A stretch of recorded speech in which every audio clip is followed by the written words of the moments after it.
he pensado, tú fuiste la primera persona que pensé para la entrevista. Que tú fuiste la primera persona que pensé para hacer la entrevista. Porque te admiro mucho, padrino. O sea, es que... O sea, tú viste el principio del periodismo en España, no solo con el franquismo, que estabais súper coaccionado y teníais muy poco espacio con el que movernos, sino viste la transición. Además fuiste pionero en uno de los campos que fueron muy importantes de su época, ahora ya menos, como el periodismo taurino y la crítica taurina. Y además que fuiste apoderado de Espartaco, has sido padre, y fueron una muy buena familia, que no hay que infravalorarlo, y además eres escritor. Entonces... Muchas cosas. Muchas cosas, ¿no? Por 63 años. Claro, coño. Si hago la mitad de cosas ya me sentiría lleno. Entonces, naces el 41 en 1941. Yo siempre digo, ya en la primera mitad del siglo pasado. En la primera mitad del siglo pasado. En 1941, ya casi en el 42. El 29 de noviembre, es decir, que un mes después yo hubiera nacido en el 42. Sí, vamos, o sea, la primera mitad justo además después de la Guerra Civil. O sea, sí. Fue terminarla y viviste de lleno como niño Yo la Guerra Civil al principio tuve poca referencia, porque la guerra se acaba en el 39, yo nazco, pero sí es verdad que me cogió en mi nacimiento. Nací en una familia totalmente franquista, de derecha. Era la que me tocó y con la cual yo estoy completamente feliz, porque además yo estoy convencido de que ellos ignoraban las tropelías que estaba cometiendo Franco. Porque, hombre, yo me gustaría, yo sé que por ejemplo a tu abuelo le fue muy bien con Franco, porque ellos a mí al principio me pegaban así puyasitos y eso. Bueno, yo lo entiendo, porque además pasaron mucho miedo, porque tu abuelo era militar y en aquella época los celaetas estaban haciendo, sí, y se creían que eso era Franco. No, eso no era Franco. Bueno, lo que te quiero decir, yo nací sin terminar la guerra, viví los primeros años, hasta los 14 o 15 años, los viví como un niño de derecha franquista de una familia súper católica, apostólica y romana. Ya después, cuando en mis tiempos no se podía, el que nacía en estepa o era dependiente, o iba a una oficina de escribiente, o iba a un colegio si se lo podían pagar. A mí la bisabuela tuya, me llevó a un colegio interno haciendo un gran esfuerzo, porque cuando yo me quedé sin padre con 2 años, o sea, chico. Yo no conocía a mi padre, nunca tuve la referencia de un padre. Eso es una de las cosas que yo he añorado siempre, la referencia de un padre. No lo tuve. Pero sí es verdad que la abuela se empeñó en que yo fuera a un colegio. Y con grandes sacrificios. Y yo te diré que para mí la abuela es, después de Dios, la abuela. No te lo puedes imaginar. La abuela ha sido una persona. Yo todavía con 83 años la escucho. Y me sirve de ejemplo. Y es más, cuando mayor he ido siendo, más iba entendiendo el enorme sacrificio que había tenido que hacer mi madre para sacarnos a sus hijos adelante, para mandarme a mí a un colegio y para que yo pudiera ser más que un dependiente o un escribiente o un oficinista, que era lo que se podía hacer en estepa. Y me mandó, y bueno, y yo ahora todavía lo entiendo, el gran sacrificio que ella tuvo que hacer. Y ese gran sacrificio a mí me sigue sirviendo de ejemplo. De verdad, yo me entusiasmo cuando hablo de mi madre. Pero es que me entusiasmo más que cuando era joven, porque cuando era joven, mamá, que tú estás equivocada, lo de siempre.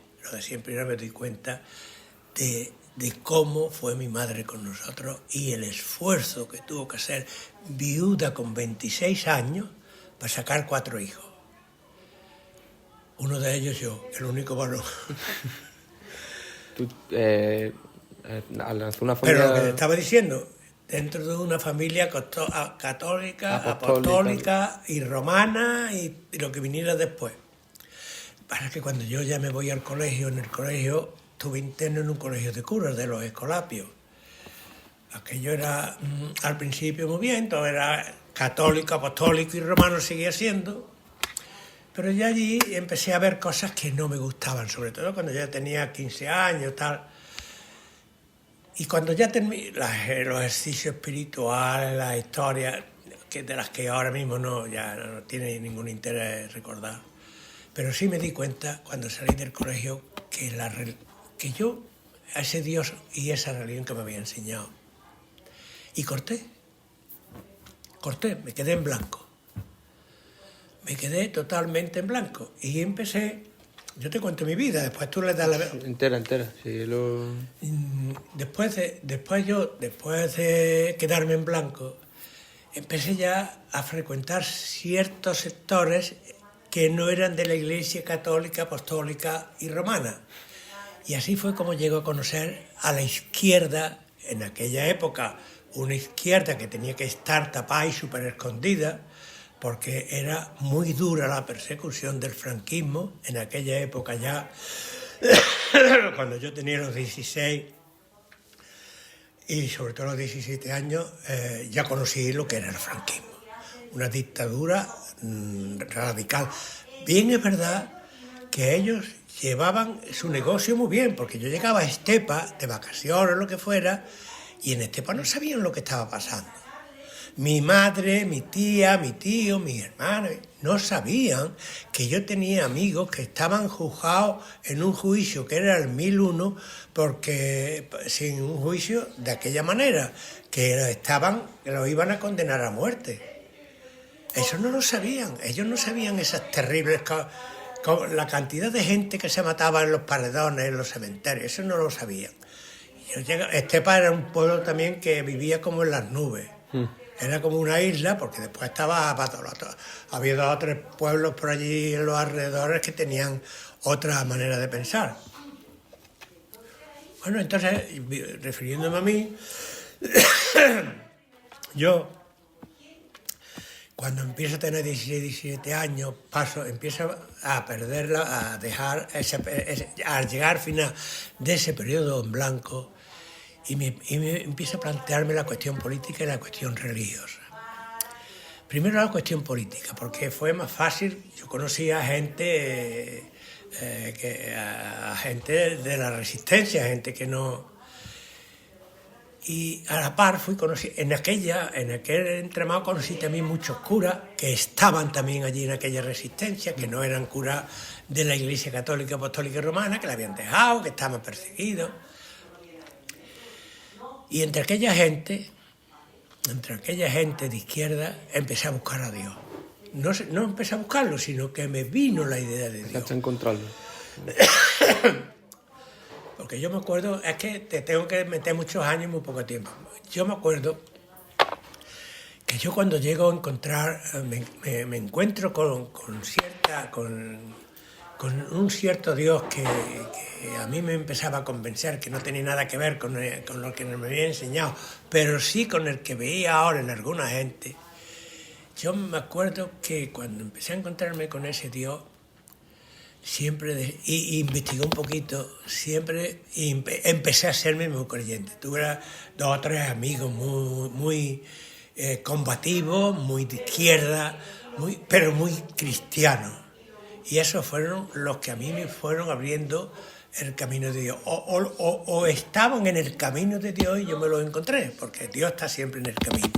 Y te lo encuentras, no sabes cómo ni cuándo, pero te lo encuentras. Claro, cuando yo me encontré con aquello, yo me acuerdo que yo ya llegué a tener una teoría con aquella época que yo tenía reuniones y decía yo, el líder mío es mejor que el vuestro. Porque el tuyo es Che Guevara, el tuyo no sé cuánto, pero esos quieren el poder para administrarlo ellos. El líder que yo tengo quiere el poder para ponerlo en las manos de todos nosotros, no para él. Así es, y es verdad. Es verdad, el único líder, sigo a los 83 años firmando, desinteresado que yo he conocido, se llamaba Jesús de Nazaret, que era el que no pedía nada para él, el que lideraba un movimiento que le iba a costar a él la vida. A Cristo no lo mataron porque estuviera aquello escrito, ni redención, ni nada. A Cristo lo mataron porque empezó a decir unas cosas que a los poderosos les venía muy mal. A los sacerdotes del templo y a los fariseos y a los escribas les venía muy mal y les molestaba porque le iban a quitar la bicoca. Y dijeron a este hay que matarlo, y lo mataron. No hay más. Por eso lo mataron. Y él fue fiel a su comportamiento, que fue la vivencia que había vivido, que te contaba antes, y él fue fiel y murió en la cruz. Y fue en la cruz ya donde, bueno, eso ya no quiero, después otro día te lo cuento. Bueno, pues es que allí fue donde yo me encontré con el cristiano, con Cristo. Vamos, todavía como Jesús de Nazaret. Allí me lo encontré y a partir de ahí, la verdad es que dando muchos tumbos, porque pasan muchas épocas, porque son muchas las cosas que pasan, ¿comprendes? Porque hasta las cosas claras he empezado a verlas yo religiosamente hace 10 o 15 años, no sé más. Totalmente claras, ¿comprendes? Políticamente claras sí las tengo desde el primer momento. Desde los 15 años, ya muy temprano. Bueno, los 15 no, los 16, los 17. Sí. Sobre todo los 17, ya los 18 de manera radical. ¿Los conoces en el colegio, a esas personas que te van introduciendo poco a poco a...? No, a nadie. Los que conocí del colegio cuando me los encontraba, ya los veía muy distantes. Pensaban, estos no son ya de los míos. Yo vivía casi una doble vida, que había que vivirla. Sí, claro, sí. Yo estaba trabajando en una emisora de cura, porque yo entro a trabajar en una emisora de cura. Bien, es verdad que en aquel entonces, en aquella emisora había un tío que fue muy interesante porque además tenía muchas inquietudes sociales y aquel tío fue muy importante. Después salí con él para matarme, vamos, por un montón de cosas que pasaron. Y pero aquel hombre influyó muy positivamente porque además en la emisora que en principio quería ser era muy combativa y utilizábamos la metodología que entonces se podía para en una emisora poder hablar entre líneas a la audiencia que capta el mensaje entre líneas. En aquella época tenía la satisfacción de que había una audiencia entre líneas que entendía el mensaje que tú le mandabas en la radio, que estaba súper vigilada, pero justo es decirlo, que los vigilantes eran tontos porque no se daban ni cuenta. Yo me acuerdo, yo tenía un amigo que era Martínez Borbo, que después fue socialista, fue diputado por Córdoba. Y ese organizaba muchas conferencias de toros, pero para hablar no de toros, hablábamos de toros, pero ¿cómo la encausábamos? Desde el punto de vista de la presidencia, que era la que mandaba sobre todo, indiscutible, su visión era autónoma, era la autoridad competente, ¿comprende? Y entonces yo lo que queríamos era ver a aquella gente que lo de la autoridad competente era un agravio a la gente normal, que no había nadie que supiera más que nadie, que no había unos sabios que eran la autoridad y unos incultos que era el pueblo, que era lo que se consideraba entonces, y era para lo que nosotros utilizábamos las conferencias. Utilizabais el primo taurino como un ejemplo de la dictadura, y de esa manera criticabais a todo el sistema español. Pues es que... Bueno, eso lo hacíamos en Córdoba en aquella época, eso, figúrate. Después lo sigo, todavía ahora estoy escribiendo una cosa. Después te lo enseño porque no lo voy a poder mandar. Porque no me lo van en ABC no tragan. Algunas veces le meto algún gol, pero poco. Esto no lo vaya a decir. ¿Qué te estaba diciendo? Que utilizábamos y decían, estábamos en la conferencia y llegaban. Ya está ahí la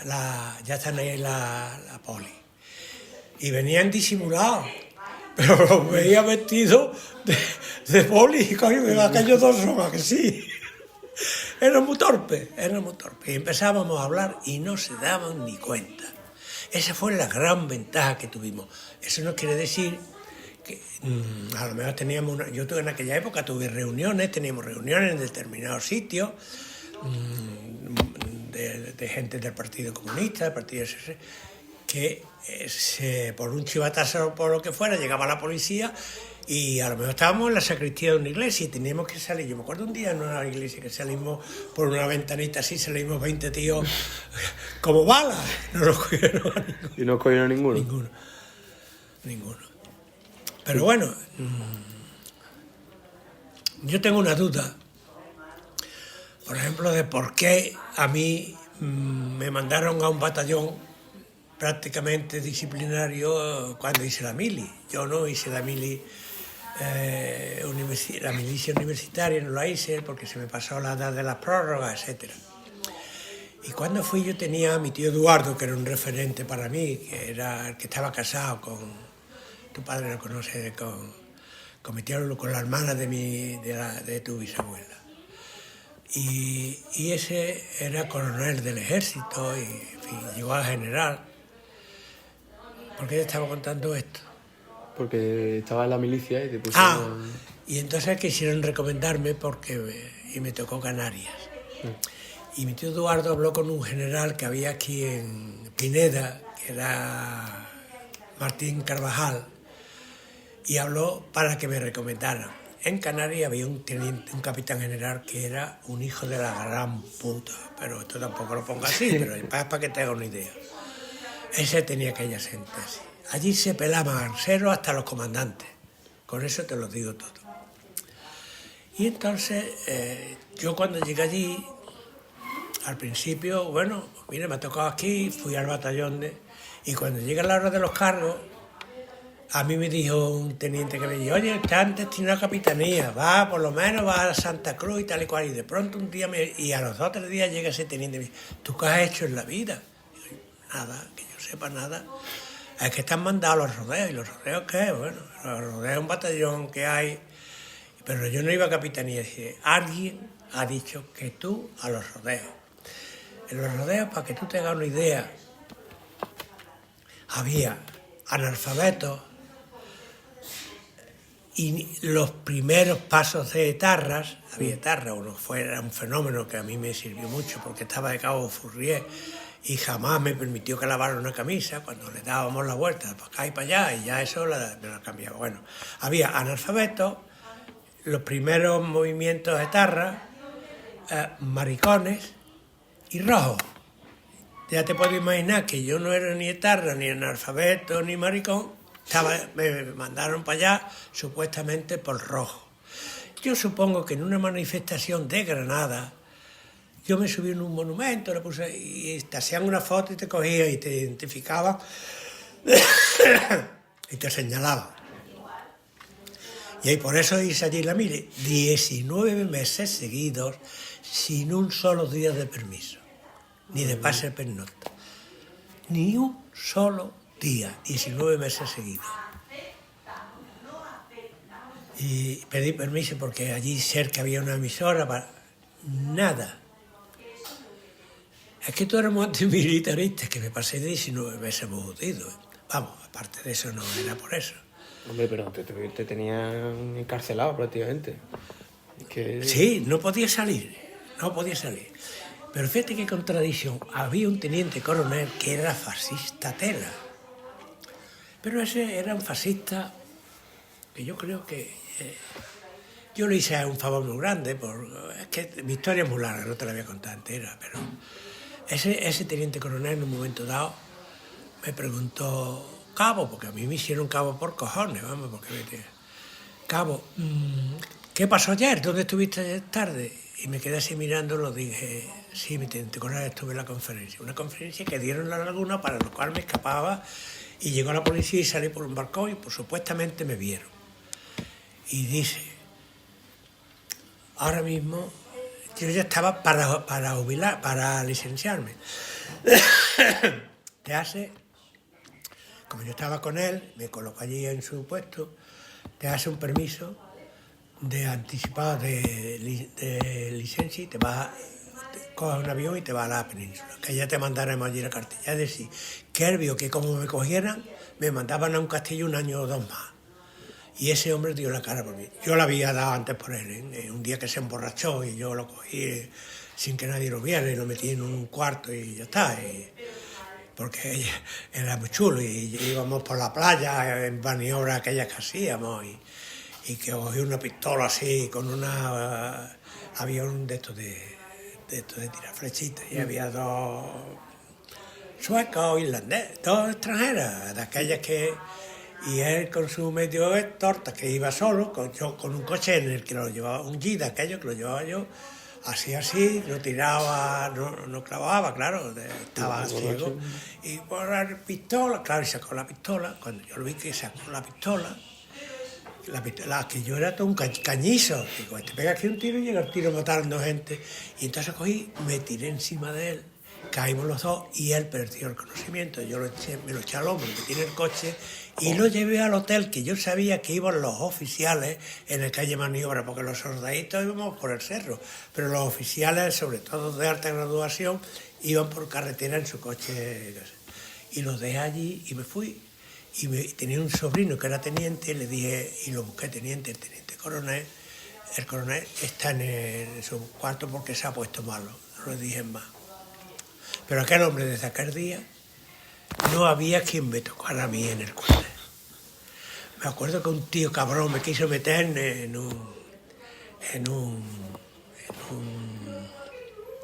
el calabozo. En el calabozo estaba metido un tío que había matado a su madre. Y el calabozo era así de chiquito. Yo cuando entré en el calabozo con el tío que había matado a su madre, me cago en Dios. Me senté así en el camastro, enfrente de él, y no lo perdía de vista. Y cuando llegó el teniente, eso me pasó a mí a las 7 de la mañana, a las 9:30 lo hacía, cuando llegó el teniente coronel, preguntó por mí, dijo que estaba en el calabozo, ¡que lo traigan! Al cabo no se mete, no se le hace nada sin que yo lo autorice. Salvado para toda la vida. Bueno, venga, me estoy enrollando. Pregúntame lo que tú quieras. Muy bien. Vamos, mi pregunta es, teniendo una ideología tan clara, además en la izquierda durante el franquismo, has dicho que hacías conferencias cuando hablabas de toros y además fuiste el primer periodista como tal que dio una sección de toros o de crítica de toros en España. Bueno, organicé un programa nacional de toros. Sí, un programa nacional de toros, pero lo que quiero decir es cómo tus relaciones con el periodismo como tal, dónde empiezan, cómo empiezan y cómo lo consigues, porque es que tampoco había una carrera como tal ni... Entonces no existía aquello. El periodismo, yo estaba estudiando perito industrial. Sí. Porque se me daban muy bien las matemáticas, nada más que por eso. A mí yo no había pensado nunca, porque claro, yo además cuando empecé a estudiar esto era en aquellos años que también que quedaron en blanco. Y entonces perdí un año entero aquí en Sevilla. Y vi que para estudiar Sevilla además era muy mala, porque en Sevilla cuando no es feria en Semana Santa, cuando no es rocío, cuando no... Y en aquella época, pues ya te puedes imaginar. Sí. Y me fui a Córdoba, y en Córdoba saqué la selectividad en junio. Te cuento la trayectoria, como aburrido aquella Córdoba, digo, este es el sitio ideal. Y allí fue donde me encontré con ese personaje que dirigía, que estaba poniendo en marcha Radio Popular, no Radio Popular, cadena de ondas, ¿cómo se llamaba entonces? Cadena de ondas, Radio Popular, sí, la COPE vino luego, Radio Popular. Y tenía una emisora entonces en Montilla, un pueblo de Córdoba. Y me dijo que por qué no lo hacía, como ya sabían que yo tenía mucha afición a los toros por un amigo común y tal, que por qué no lo hacía unos comentarios de toros. Y en Radio Popular de Montilla empecé a hacer comentarios, porque yo venía a la Feria de Sevilla, iba a los toros, empecé a hacer comentarios. Con tan buena suerte que aquello, como no estaban acostumbrados a oír la verdad ni hablando de toros, como estaban acostumbrados todo el mundo a hablar con una sumisión fuera de lo normal, y yo hablaba con normalidad, de verdad que tampoco era, pero decía las cosas por su nombre y le echaba, a mí nunca me ha importado un bledo decir las cosas claras, sin ser un imbécil, vamos. Claro. Y aquello tuvo mucha aceptación. Y entonces en ese tiempo se empezó a levantar la emisora que estaba en Montilla, se trasladó a Córdoba. Y en Córdoba vivía yo estudiando. Y este director de aquella emisora me pedía el favor de que yo hiciera cosas en Córdoba de la construcción de que yo tomara un poco las riendas de aquello. Y me impliqué mucho en la construcción de la emisora. Y además seguía haciendo aquellos comentarios de toros, pero ya en Córdoba, que ya era otro nivel. Y ya de allí, pues como yo tenía mi ideología, ¿por qué no hacer un programa? Y me acuerdo que hacía un programa que se llamaba El Señor Martínez. El señor Martínez era un aparente triste funcionario que se le ocurría unas reflexiones que, como era de aquel pobre hombre, pues la censura la superaba, pero a los que iban dirigidos lo entendían. ¿Eso lo hacías tú? Ese lo hacía yo, un comentario diario que superaba Vamos, ese y otros muchos, hacíamos mucho. En aquella época ya, en aquella emisora se hacían muchos comentarios de esto, ¿sabes? Pero en fin, allí fue ya donde yo empecé un poco a... Todavía con sin mucha intensidad, porque tampoco cabía. Fue la época que te dije de Martínez Bormann, de las charlas de toros, en Córdoba. Ya esto era en Córdoba. ¿Ahí empezaste a ganar dinero con el periodismo? ¿Tener una profesión de verdad? O... Dinero no se ganaba. Bueno, verás tú. ¿Pero podrías vivir con el periodismo ya? O en aquella época, mientras estuve estudiando, compartí los estudios con la construcción de la emisora de Córdoba. Y cuando empieza la emisora de Córdoba, ya entro a formar parte de la emisora de Córdoba. Y gano muy poco dinero, tampoco podía ganar más. Lo que pasa es que daba clase de francés, que no sabía, pero aprobaban. Yo me acuerdo, daba clase de matemáticas, que sí sabía, pero que tampoco dando clase, daba algunas clasecillas por allí, me sacaba algunos suertecillos, pero para malvivir. La verdad es que en aquella época... Claro, yo no pensaba nada más que en la profesión,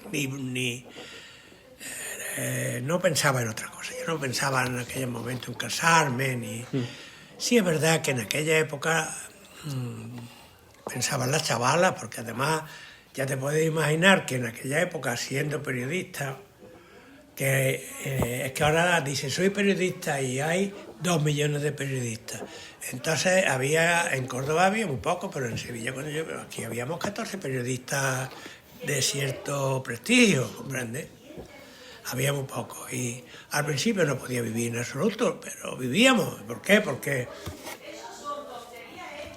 de la emisora nos reunimos 8 o 9 y alquilamos un chalet y una señora que guisaba y trampeando así mal vivíamos porque nos alimentábamos de la profesión. Es que yo no me planteaba nunca así comprarme un piso. Cuando yo empecé a trabajar, no me planteaba nada más que hacer buenos programas. No tenía otra ilusión. Ligar para ti, para mí, ligar chavalas, cuando tampoco volverme loco, ligar, como todo el mundo, cualquiera, chaval joven, pero sobre todo pensaba en mi programa, en mi profesión. Eso era lo que pensaba. Yo no tenía ningún problema. Es que, bueno, yo no pensaba casarte, pues no me pasaba por la cabeza, porque estaba casado con mi profesión. Estaba tan enamorado. Fui a Córdoba, los que estábamos ya trabajando en el periodismo, hicimos unos cursos en Madrid, volvimos. Era tan absorbente la profesión, era tan bonita, era tan gratificante. Tú te imaginas hacer un comentario o dar una charla y ver a los 2 policías allí y saber que la gente lo ha entendido y que ellos no. La adrenalina que tenías que sentir, la adrenalina que tenías que sentir. No, eso era fuera de lo normal. Y después, además de eso, ya te digo, es que la profesión nuestra es muy bonita. La profesión nuestra es muy bonita. Yo me acuerdo cuando yo entré en televisión y a mí me pedían autógrafos por la calle. No había más que una televisión. Y te pedían autógrafos Me por la pedían calle. autógrafos. Y iba a Estepa, que toda mi vida he vivido en Estepa y nadie me veía la gente como todos los chavales. Y desde que estaba en televisión era así la gente. Y me miraba y me decía, Diamante, ¿a qué te miran? Dice, tú mira para adelante. Tú das el salto, tú estás tengo aquí apuntado, estás en la radio popular de Córdoba, la que iba a ser la COPE, y después colaboras con ABC de Sevilla y información. Después, antes de que una vez de Sevilla, mira, espérate que lo ponga ya que no tengo que ponerlo. Sí, guíame. Sí. Yo hice algunas colaboraciones en un periódico. Esas fueron muy pocas, en el Correo de Andalucía fueron muy pocas. Sí. Después, sí, empecé a colaborar en el ABC. ¿Esto viene antes o después de ya salir en la televisión? La ABC de Sevilla antes de la televisión, todavía no había televisión. Empecé como colaborador cobrando muy poco. ¿Mientras seguías en la radio? ¿Qué? ¿Mientras seguías en la radio? Sí. Mientras seguía en la radio. Lo cual me daba prestigio. A la radio le interesaba porque Claro. yo cobraba poco, pero le daba prestigio a mi trabajo.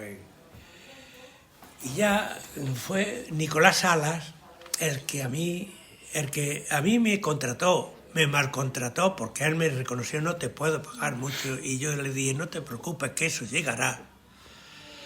Y cuando llegó, Nicolás me llamó y, mira, Rafa, que ahora mismo hay la oportunidad, no sé qué, no sé cuánto, y empezó a pagarme. Y incluso me metió en la plantilla del ABC, que ya estuve yo unos pocos de años trabajando en ABC, compartiendo, aquello era horroroso, compartir la radio, aquello ya fue terrible. Y fue mucho peor cuando llegó la televisión, que hubo un momento que trabajaba en la radio, en el periódico y en televisión, para volverme loco. ¿Y ya conociste a Tiamay? Ya sí, ya conocí. O sea, todo tenías la radio, la televisión, el periódico y Tiamay, que no es poco. Pero Tiamay ha sido para mí, esa es la... Después, si mi madre fue lo que fue, la gran suerte mía es que cuando mi madre ya estaba viejecita y tal y cual, y ya, o no todavía viejecita, mi madre tuvo más con las narices que la más tardía que se murió, pero ya entró en escena Tiamay. Tiamay, te lo voy a contar para ti, para mí. Yo tenía un amigo que se llamaba Alfredo Asensi. Nosotros, antes te decía yo, vivía por la radio, enamorado de la radio, y de vez en cuando salíamos a ligas por allí, por Córdoba, pero la radio. Y me dice un amigo, coño, es que no, siempre a los sitios que vamos no hay más que chavalas ya mayores y tal y cual. Le digo, Alfredo, ¿tú quieres que vayamos a un sitio donde hay chavalitas? ¿Vamos ahí? Digo, claro, pero eso no es a las 10 de la noche, eso es a las 5 de la tarde. Mañana vamos a ir a un sitio. Y lo llevé allí en Córdoba a una cafetería esta, que estaba todas las pijerías allí. Sí. Y este amigo mío hacía un programa romántico por la noche y las chavalas no lo conocían mucho, pero lo oían y estaban metidos en una Conocían su voz, ¿no? ¿Qué? Conocían su voz, ¿no? Este era yo los quiero mucho, no lo vaya a poner nombre porque los quiero mucho. Pero era así, Alfredo. Y digo, mira, aquí está entonces, este chavalerito. Y entonces así, pues un día estaba yo en Córdoba, ya vimos las chavalas, que chavalas existían. O sea, que no es no era lo que nosotros veíamos. Había chavalerío joven, lo que pasa es que nosotros no frecuentábamos. Y un día empezaron, y este Alfredo Asensi, con todos sus programas románticos y musicales de juventud, llevaba grupos musicales que estaban allí empezando, de niñas cúrciles, entre ellas Tiamay, de niñas pijas, y que cantaban todos de derecho, sus padres, y cantaban Somos Pueblo, y que no eran pueblos ni eran nada, era el pijerío. Y un día estaba yo en el locutorio dentro de la pecera, y llegó un grupo de chavalas a abrir la puerta así. y entre ellos iba tía May. Era un grupo que se llamaba Etimología. Etimología. Iban buscando a Alfredo, ¿sabes? Y yo estaba dentro grabando con un control que se llamaba Miguel. Y Miguel tenía abierto el control, me tenía abierto a mí su micrófono porque me estaba dando órdenes cuando, vamos, tú sabes que abrir y cerrar y tal. Y yo tenía abierto, Miguel tenía abierto el micrófono.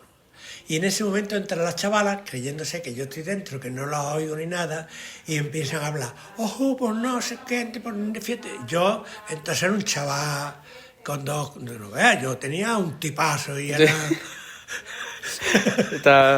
Yo no era cualquier cosa tampoco.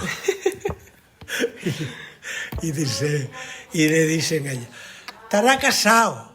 Y entonces yo que lo estaba oyendo, yo estaba en mis cosas, la miré así, estaba casado y dije así como la mano. Y ya se avergonzaron todas, no sé qué, no sé cuánto, porque no tenía niña. Pero así fue como yo vi la primera vez a tía May.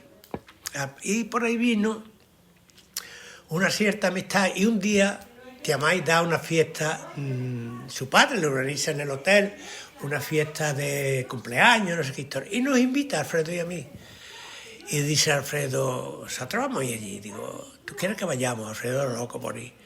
Sí, digo, mira que allí no hay más que crías pijas, ¿eh? Que ahí no se puede ni hacer daño. No debemos... Pero, ¿y qué hacemos? Digo, ¿tú quieres que cuando lleguemos acabemos con el 4? Venga, vamos ya. Y le mandamos a tía May un ramo de flores, de rosas blancas, sí. Alfredo, Rafael, que no sé cuánto, una cursilada. Claro, cuando tía May y sus amigas vieron aquello fue el no va más. Cuando llegamos aquello era... Todo esto me acuerdo yo. Pero de ahí vino y le decía yo a Alfredo, cuando conocí yo a tía May, Alfredo, esta niña no es como las que yo conozco. Esta niña es de otra clase. Pero esto es un problema. Yo empecé a salir con tía May y no me atrevía a sentarme a su lado. La sentaba siempre enfrente de las discotecas que había de tarde, ¿eh? Para que la gente no la identificaran conmigo, porque me daba pena. Nadie podía pensar que yo salía con aquella niña y no le había cogido la mano. Nadie lo podía pensar y le podía perjudicar. De verdad, no quería ni sentarme a su lado. Y me enamoré de ella. Y bueno, así empezó. Y entonces tuve la suerte de dar con ella. Y ese fue... En tu época de ese trabajo de radio, televisión, periódico, entra ella, sí. Pero entra siendo una niña,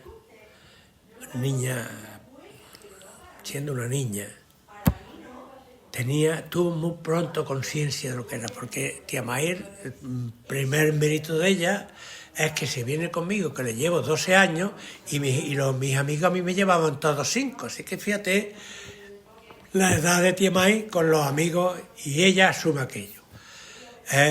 Tiene capacidad de absorber aquello, de comportarse, de guardar, saber su sitio y sobre todo de estar siempre a mi lado y de apoyarme. Yo con tía May encontré, no sé ni cómo definirlo, un mito. Tía May para mí es un mito. Tú sabes que los mitos no son mentiras, los mitos son ciertos. Lo que pasa es que son verdades que no sabes cómo contar. Tía May para mí es un mito, teniendo en cuenta la definición que te acabo de hacer de mito. Era tu soporte para soportar tanto trabajo y tan distintos medios. Es que no era soporte, es que era. Ella sí. Mira, nosotros tenemos una gran familia. Una gran familia. Pero la obra más importante de la familia la hizo ella. Yo aportaba el dinero. Eso sí es verdad, no tenía más cosas. Yo a mis hijos le aporté el dinero y el ejemplo. Pero la lucha diaria, los colegios, eso, tía May, solo a ella. Fíjate tú, con 12 años o 11 años menos que yo. Pero ella fue el pedestal de la casa. ¿Qué edad teníais? Ella, cuando yo me casé, yo tenía 32 años y ella tenía 20. ¿Conociste con 16, 28? No, lo conocí un año o dos antes. Mm. Con 18 años nos casábamos, ella tenía 20 y yo 31, 32, no me acuerdo. Porque para la fecha soy muy malo.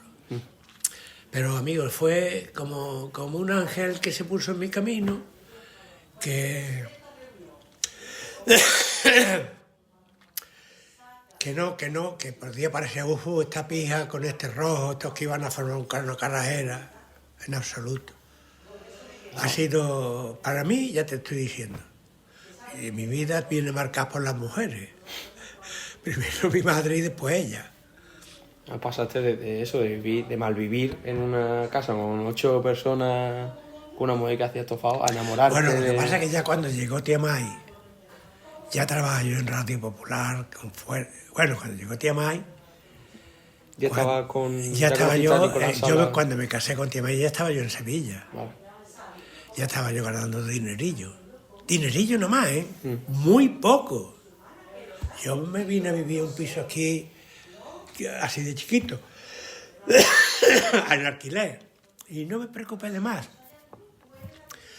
Y yo creo que nos gastábamos, no teníamos dinero, pero nunca nos preocupaba el dinero. A mí nunca me preocupaba, siempre lo tenía. O escribía algo más, empecé a trabajar en esta época también en Tierra del Sur, con José María. En la revista, sí. Con José María Javierre, que ese sí pagaba bien. Empecé a colaborar en Informaciones de Madrid, yo escribía hasta en una revista pornográfica, que no me acuerdo cómo se llama. ¿Una revista pornográfica para sacar a la familia? No, la revista pornográfica en aquella época sacaban día medio en cuero o en cuero, hasta donde podía, pero después artículos de fondo con contenido. Y a mí me escribieron que contara una historia del toreo por dentro. Nadie quería era difícil contarla porque todos tenían compromisos. Yo la verdad es que nunca los tuve, compromisos con nadie. Ahora te tengo que contar una cosa de jamones. Yo nunca lo tuve, los compromisos. Y entonces lo escribí y le gustaron, por ejemplo, este artículo, y me pagaron por el artículo lo que yo hubiera ganado en la radio en 3 meses. ¿Comprende? O sea, que tenía suerte para eso. Lo de los jamones era que cuando yo estaba aquí en Córdoba, en Sevilla, vivía con mi madre, ahí en Virgen de Loreto. Y cuando llegaba Navidad, el primer año que yo estuve aquí, empezaron a llegar jamones de ganaderos, de toreros, mi madre, que ha llegado un jamón, devuélvelo, mamá, dile que no. Y devolvimos 10 o 12 jamones, lo que fuera. Y decía, pero Rafa, ni uno, todo. Y devolví un montón de jamones que me mandaron. Nunca tuve un compromiso con nadie. Eso es lo que te hace libre. Ni un jamón. Y decía mi madre, pero ni uno. Y viviendo en un piso así, ¿eh? Sí. Si llega llegando a final de mes por los pelos, porque no nos importaba.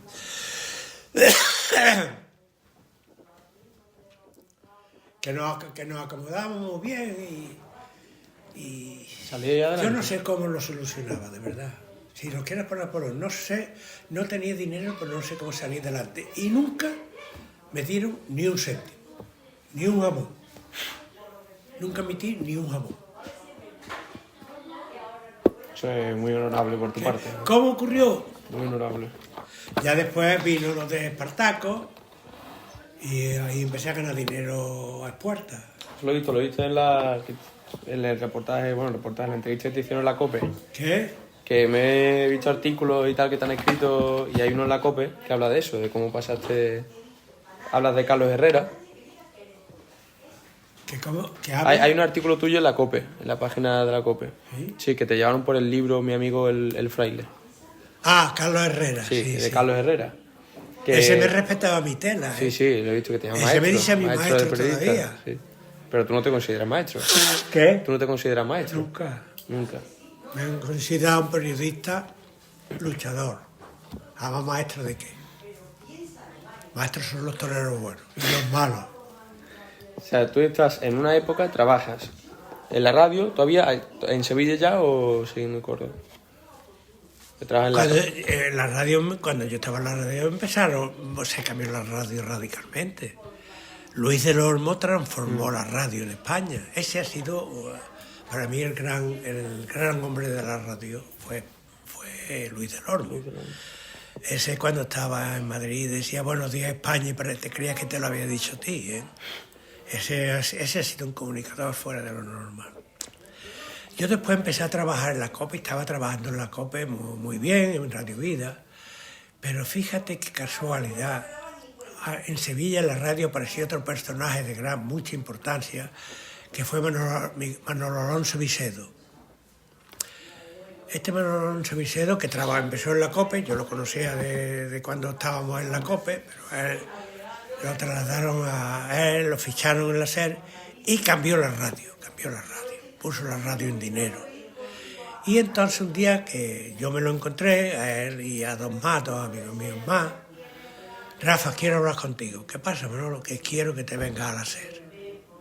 Yo no quiero tenerte ya más tiempo en la COPE. Claro, yo tenía una audiencia en la COPE fuera de lo normal, ¿eh? A las 2 de la tarde la COPE tenía una audiencia fenomenal. Y este Manolo Alonso Vicedo, dije, pues este me lo llevo yo a la SER y se acabó. Bueno, pensé en lo que fuera. Fíjate qué mala suerte que me dice, Rafa, el lunes te llamo y vienes a verme a Radio Sevilla.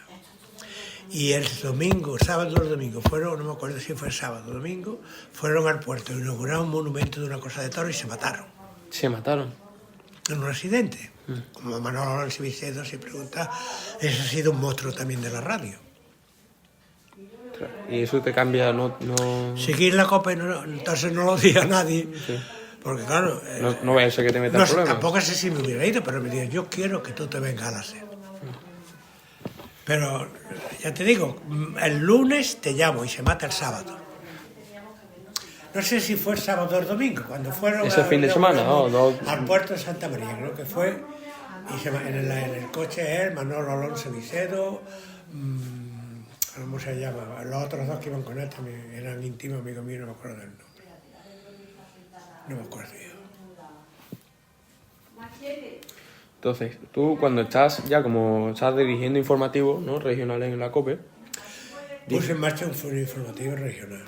Dices que cuando viste entrar a Carlos Herrera, y dices que tú ya eras una persona mayor, tendría no sé cuánto de edad, pero dices que te diste cuenta que los que veníais detrás empujabais mucho y dijiste que te tenías que buscar la vida fuera de aquí. No, pero eso era porque en aquella época se decía eso, claro, el que venía detrás era Carlos Herrera, ¿eh? Dice que un buen periodista, cuando tiene que ser buen periodismo desde que empieza hasta que cumple los 35 o los 40 años, que el que sirve tiene que cambiar una profesión que se gane mucho dinero. Y eso que lo decíamos nosotros de broma, a mí por casualidad me surgió. Yo digo que no digo que yo fuera un periodista extraordinario, no fui mal periodista, ¿eh? Prueba de ello es que hice muchas cosas. Y lo cierto es que cuando llegó cierta edad, pues me cambié de profesión y fue cuando gané dinero. Que fuiste apoderado de Espartaco, que fue un amigo tuyo de la infancia. ¿Qué? ¿Un amigo tuyo de la infancia? La historia de Espartaco es distinta, esa también es larga. Escribiste un libro sobre... Sí. Espartaco lo apoderé sencillamente porque él llevó una época muy difícil, su padre me conocía, ellos confiaban en mí porque sabían que yo no engañaba a la gente del toro y tuvieron amistad conmigo y entonces todo lo que hacían pues me lo preguntaban, lo hablábamos y un día ya Juan Antonio me dijo, Rafa, aquí todo el mundo se está haciendo rico conmigo y tú y yo que tienes todas las ideas, porque ya cuando él se fue haciendo mayor seguía viniendo a hablar conmigo y me llamaba todos los días y hablábamos y qué te parece esto y qué te parece lo otro, Juan esto y Juan lo otro, pero como menos consejos a distancia y ya está. Y entonces él me dijo, es que por los consejos que tú me das y las conversaciones que tenemos están haciendo rico a toda esta gente porque te haces rico tú. Y yo le dije, pero bueno Juan, yo soy periodista y estoy muy metido en todo esto, pero yo soy periodista, yo no soy apoderado, yo sé resolverlo. Y me dice, y ya hablamos aquello de, si tú lo resuelves dentro de la plaza, yo lo resuelvo fuera, pues vamos, y hasta hoy. una confianza plena. Espartaco nunca ha sabido el dinero que ganaba, porque cuando yo se lo quería decir no me dejaba que se lo dijera. Nunca. Siempre una plena confianza y una... que es como yo entendí el apoderamiento. Por eso después no apoderé a Lidia, porque me lo pidió precisamente Juan. Y ya después no pude apoderar a más toreros, porque sin esa confianza, primero que te guste el torero, porque si tienes que ver torear a un torero que no te guste todos los días, y después que tengas confianza él en ti, tú en él. Porque toreros que me gustaron he visto muchos, pero que fueran como para convertirte en uña y carne, no lo he encontrado. Eso, esa edad, ya 35, 40, entre los 35 y 45 años empezaste con el apoderamiento. Sí, yo sé, por ahí hasta los... Espérate, yo 40 y tantos años, sí. Y eso te permite, en vez de todos estos años sacando a la familia con muy poco, ya Pero eso... sacándolo un poco sin que hubiera angustia, ¿eh? No, en plan, sacándola. Es que no nos ahora cuando lo pensamos, vemos más la estrechez en que vivíamos, pero que entonces no nos dábamos... Bueno, aquello de pronto se convirtió en eso, en un chorro de oro. O sea, que te cambia... Pagué el chalet, pagué... Te cambia la vida por completo. Eso me cambia la vida económica. La otra siguió como siempre, ¿eh? La misma relación, la misma actitud con el dinero y con... Yo jamás he sabido cuánto dinero se gasta tía May. Jamás. No, de verdad. Te da, o sea, tranquilidad absoluta. Tía May tiene 2 tarjetas y ella gasta. Yo no sé cuánto se gasta tía May al mes, todavía. Ni se lo pregunto. Fíjate qué farda me compraba, me ha costado... Me da igual, May, ¿no? ¿Para qué me lo... No, es que para que veas, si es muy barata, me lo dice por cojones. Sí, no... Bueno. Pero vamos, a estas alturas... Es más, el otro día ella fue a pagar no sé qué y su tarjeta le dijeron que tenía límite, que se había llegado al límite. Digo, que al llegar al límite, llamé a la gorda, a tía gordita. Gorda, ¿qué dice mamá? Y me cabré, porque a mamá le pone la tarjeta sin límite. No, papá, porque si se le pierde puede ser un problema, porque, claro. Bueno, pues poner un límite de 1.000 o 2.000 euros, pero le va a poner un límite de 700 euros. Me cabré por el límite que le habían puesto. No, que además, fíjate, no debía llegar mucho porque casi nunca tenía problemas. Pero yo jamás le he preguntado ni cuánto quiere, ni cuánto necesita. Yo le tenía una caja fuerte con un montón así de billetes. En aquella época era billetes. Y ella cogía el dinero que necesitaba para el colegio, para esto, para lo otro. Y yo ni lo contaba. O sea, es que Para mí el dinero siempre ha sido un objeto que me era útil, pero no para conservarlo, no para... De pronto me di cuenta que tenía en un banco dinero para comprar un cortillo. Y lo compré. Un cortillo grande. Y bueno, he tenido el cortillo 20 años, que era el sueño de mi madre y el sueño mío. 20 años. Yo, que a mi madre le hice pasar muchos malos ratos, me acuerdo el día que le dije, mamá, ven que te voy a enseñar la finca que me compraba. La abuela se creyó que era una finquita. Mira, cuando llegué yo con la abuela, con tía Trini, y hago yo así, entro en la finca, y ve tú no lo conociste la finca, ¿no? No. Y ve al que se ve en el cortillo y dice, Rafa, ¿esto es? Digo, sí, mamá, este es el tuyo y mío, y de las tías. Se quedó, ¿y hasta dónde llega? Digo, mira, detrás de aquel cerro no, ni del otro no, detrás del otro. Era una cara de placer, digo, todos los malos ratos. Cuál, si quieres. No, sí, es que son tonterías. Todos los malos ratos que le hice pasar, yo creo que se le quitaron en ese momento. Se quitaron de volver, ¿eh? Bueno, y ahora ya no me enrollo más, pregúntame lo que tú quieras. Pues, mira, te quería preguntar sobre el apoderamiento. Te has dicho que siempre, desde que eras periodista de taurino, además sacando esa sección adelante que no había antes nacional, te han intentado enviar jamones, te han intentado tergiversar. ¿Cómo es ese mundo por dentro para que haya tanta tanto tirar para un lado, para otro. Ese mundo es mucho más inocente que todos los demás mundos de espectáculo. Pero con mucha peor literatura, porque es la manera que han tenido personajes ajenos a esta profesión para controlarlo y para ganar dinero o prestigio a costa de la fiesta de los toros. Pero no es la granujería que creían o que decían que es la fiesta de los toros. No es la granujería. Si hoy día la fiesta de los toros está en mal momento, es porque está en manos de gente que no es taurina. Y que conservan, esto lo puedes poner textualmente, conservan todos los perjuicios de la dictadura que se transformaron cuando llegó la democracia. Es decir, la dictadura, la administración de la fiesta de... Espérate, te lo voy a leer porque... ¿Dónde tengo yo esto? En resumidas cuentas, lo que te quiero decir es que la fiesta... Cuando se acaba la dictadura y llega la democracia, todas las instituciones se modernizan, se modifican y cambian su estructura. La única que mantiene la estructura predemocrática es la fiesta de los toros, donde existe todavía lo que se da en llamar la autoridad competente, que es un señor señalado a dedo, sin un conocimiento ni un palmarés que justifique ese nombramiento, es decir, el clásico dedazo, por el que y que es el que manda sin tenerle que dar cuenta a nadie de lo que hace y de lo que dice.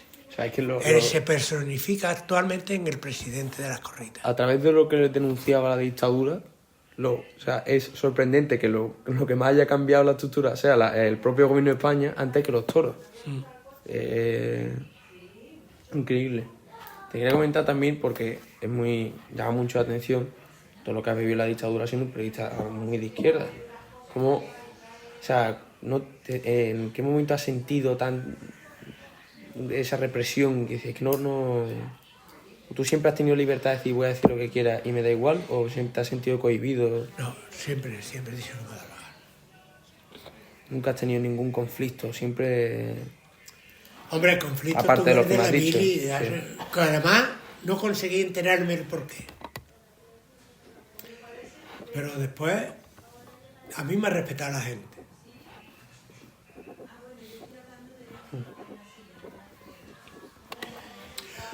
La gente te respeta si tú estás dispuesta a renunciar a algunas cosas, a determinadas cosas. ¿Cuál es el secreto de que yo me haya podido mover como me he movido? Que no he aceptado ninguna coacción por otra parte. Es que nada más que por echar... Hay gente que porque le echen el brazo por encima es capaz de decir lo contrario de lo que piensa. Ese es el problema del periodista. Muchas veces los periodistas no se venden por dinero, se venden por vanidad. En el periodismo ha existido el pecado de la vanidad. No siempre a la gente se le ha cambiado, a los periodistas no siempre se le ha cambiado el criterio con dinero, simplemente con vanidad, con echarle el brazo por encima. ¿Tú piensas que un periodista taurino ahora, de los que hay, que son mediocres, ahora mismo existe una mediocridad, no se atreven a meterse con Morante, porque si no, el día que le quieren hacer una entrevista a Morante, no se la van a hacer? Y entonces ellos temen que en su periódico le digan, hazle una entrevista a Morante, es que no quiere porque yo dije el otro día que era un... Y entonces eso le hace traicionarse a sí mismo. Y eso no lo hice yo nunca. Fui por delante. ¿Y nunca yo no quería ser amigo de los toreros sí querían ser amigos míos. esto para ti, para mí. Esa es la verdad. Yo no era amigo de los ganaderos eran amigos míos. Vamos, yo no los buscaba. Sí. Y en su búsqueda cuando llegaba, los jamones de vuelta, esto, no hay... Yo tenía un amigo que se llamaba Manolo Prado y Colón de Carvajal, que tú habrás oído hablar de él. Este era la mano derecha del... Bueno, la izquierda la tenía cortada, el brazo lo tenía cortado por aquí, ¿tú te acuerdas? Manolo Prado y Colón de Carvajal, que era el descendiente de Cristóbal Colón, uno de los descendientes, que era la mano derecha del rey. Se dice que el que le preparaba, o lo de Bárbara Rey, el que anduvo por ahí. Manolo Prado y Colón de Carvajal. Bueno, pues este señor no es de derecha, es lo siguiente, porque además era un confidente del rey total y le ayudaba y tal y cual. Bueno, pues este señor un día me lo encuentro en una reunión tal, y hablamos 10 minutos y el tío vino a hablar conmigo y me habló y como si tal cosa. Y a los pocos días organizaba una montería en su finca y me invita, y aquí viene esto, y me invita y sortea los puestos entre sus amigos y dice: tú, Rafa, vienes al puesto que está al lado del mío. Todo el mundo se quedó allí, pero Manolo Prado no sabe que este es rojo, coño. Manolo encantaba, pero vamos, que yo meto la mano en el suelo. Y me daba el mejor puesto de la montería. Siempre que había me invitaba. Total, que un día le pregunté: Manolo, ¿y tú? Y me dice: es que te voy a decir una cosa, Rafael, yo he visto un hombre como tú, me dijeron lo que era.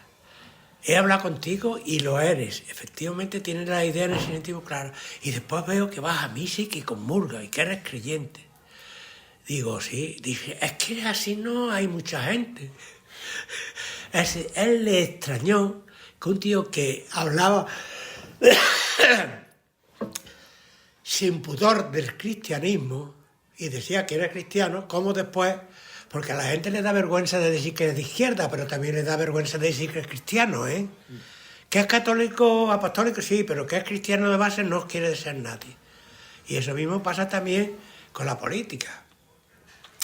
Tú no quieres decir que eres de derecha, la derecha tiene sus creencias, que es la sanidad privada, la enseñanza privada, que me parece muy bien, que exista y debe de existir, pagada por los que la utilicen, pero hay otros que pensamos que la mejor sanidad y la mejor enseñanza que tiene que haber en un país es la pública, porque esa la pagamos entre todos.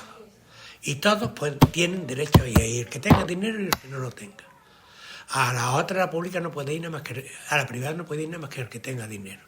De hecho, esto es una anécdota que yo te cuento tampoco fuera de programa. Cuando yo me casé con tía Maíz no me apunté a ninguna esta médica, ni quise que mis hijos fueran a ningún colegio de pago. Después tuvieron que ir porque no hubo más remedio, pero yo estaba convencido de que la mejor... Yo había difundido, y había defendido, y había luchado, y había regado por la ideología de la enseñanza pública y de la sanidad pública, y mi ejemplo era ser cliente de la sanidad pública y de la enseñanza pública. Y mis hijos fueron a colegios donde compartían aula con sordomudos. Después ya como el que no acababa ese día... A un colegio que había en Umbrete, sí, que era de leña, digo, venga a ese colegio. Y allí lo pusieron a todos así, todo con su carrera. Vamos, lo dio su madre, porque su madre era la que... Pero eso... Te estoy empezando un rollo horroroso. No, mira, además es que coge una cita tuya de lo de la copa de Carlos Herrera que te he dicho antes. Quizá he procurado servir a la verdad, no sé si lo he conseguido, pero no me arrepiento de nada. Me ha hecho muy feliz, aunque haya perdido muchas batallas. Sí. Bueno, perder muchas batallas, sí, hombre, políticamente la tengo perdida entera. Ni la sanidad pública funciona. Pero vamos, esas no son... Sí, no especifica porque ya va... Vamos, tú no, sí, en general. Con lo que yo te he dicho, hacer lo que quieras, ¿eh? Sí. Se pierden muchas batallas en la vida, pero... Es la vida. ¿Qué? Es lo que es la vida. Es ganar batalla y perder otra. Pero que no la pierdas por tu culpa, No. ni por tu dejadez, ni... Eso es lo que no puedes... ese es el problema. Cuando pierdes porque tú, por desidia o Por cosas que no puedes controlar. Tampoco, yo a ti ya como familia, tampoco te aconsejo que seas un Quijote. Quijotadas nada, es decir, hay que ser listo en todo momento. Hay que ser listo. Y decir, bueno, yo por decir esto que voy a hacer algún bien. No, ¿cuál es? ¿Que voy a sacar pecho o me quedo con el pecho dentro? Pero no tontar ninguna. Ahora, cuando hay que dar la cara hay que darla. Cuando hay que dar la cara hay que darla. Tiene la misma manera de mirar que tu padre. Sí. Después ya, cuando terminas del apoderamiento con Espartaco, te haces escritor. Bueno, te haces escritor. Un periodista es escritor toda su vida. Te voy a contar. Yo he compartido muchas cosas, como has visto, pero a lo largo del tiempo. Yo, cuando yo iba, aprendí a ser periodista en los periódicos. Hice unos cursos en Madrid, pero yo iba todos los años a Madrid y trabajaba un mes en Informaciones de Madrid, que era uno de los periódicos mejores que ha habido en este país. Y en ese periodo, ahí Cebrián y Pedro J y toda esa gente estaban en aquella época. Allí surgieron, después ya se fueron al país y tal, pero muchos. Ahora me fallan los nombres, me da un coraje. Bueno, muchos. Y ya en aquel periódico había un redactor jefe que se llamaba Antonio González, que era, para definirlo pronto, un hijo de puta. Sabía de periodismo lo que no te puede hacer una idea. Y era el redactor jefe. Y ese, llegábamos allí cuando, por ejemplo, en la época de toros, yo tenía mi sesión, otro tenía la suya. Carandel, Luis Carandel, que tú habrás oído hablar de él. Estaba sentado a mí en aquella época, después fíjate quién fue Carandel, ¿no? Que por cierto, se sentaba delante de la máquina y antes de empezar a escribir se iba para reflexia, hacía palomitas, pajaritas, y cuando tenía hechas 2 o 3 pajaritas, 2 o 3 palomitas, se conoce y empezaba a escribir. Era un fenómeno, ese ha sido un fenómeno. Te contaba esto por el redactor jefe y te decía, hazme esto, no sé qué, no sé cuánto, y le tenías que hacer primero la entradilla. Y la entradilla en el periodismo entonces, y ahora también, yo muchas veces veo los informativos con la intención de que me digan en la entradilla lo que va a pasar y si quiero lo veo y si no, no lo veo. Bueno, pues tú llegabas con la entradilla allí, lo oías y dices, esto no es Rafa, hazme otra.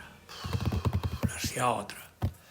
Esto no es. Así, te tiraba 2 o 3 para atrás. Y a la cuarta te decía, dame cogía un folio así. Y la hacía él. Léela. Y la leía y decía, tienes razón, el hijo de puta este. Esto es así. Y me decía, que fue el que me metió esa idea, Rafa, la literatura, para cuando te jubiles, el periodismo no es literatura. Es concisión, todo muy concreto y todo muy claro y todo muy de verdad. La literatura ya la harás. Por eso yo aprendí aquello y mi periodismo me dice tía May muchas veces, es que eres muy escueto para decir las cosas, si es que las cosas, si las dices de manera escueta, la entiende mejor la gente. Y todos queremos lucirnos al decirlo. No, el periodista no tiene que lucirse, el escritor sí. Y entonces por eso me decía, esto que yo te estoy diciendo me lo dijo él, ¿eh?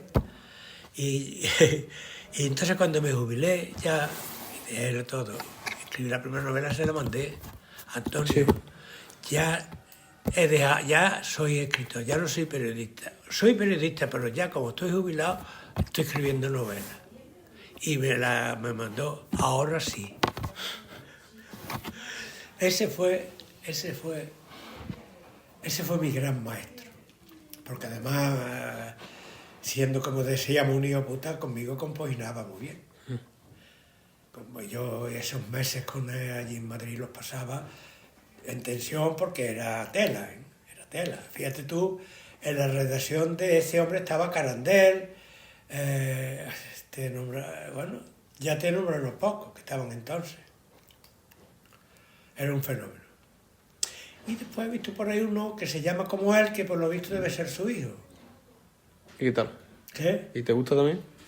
No he tenido oportunidad de seguirlo. No he tenido oportunidad de seguirlo. Porque este tiene que estar muerto porque este era lo menos 12 años mayor que yo. Entonces, si viviera ahora tiene que tener 100 y pico años.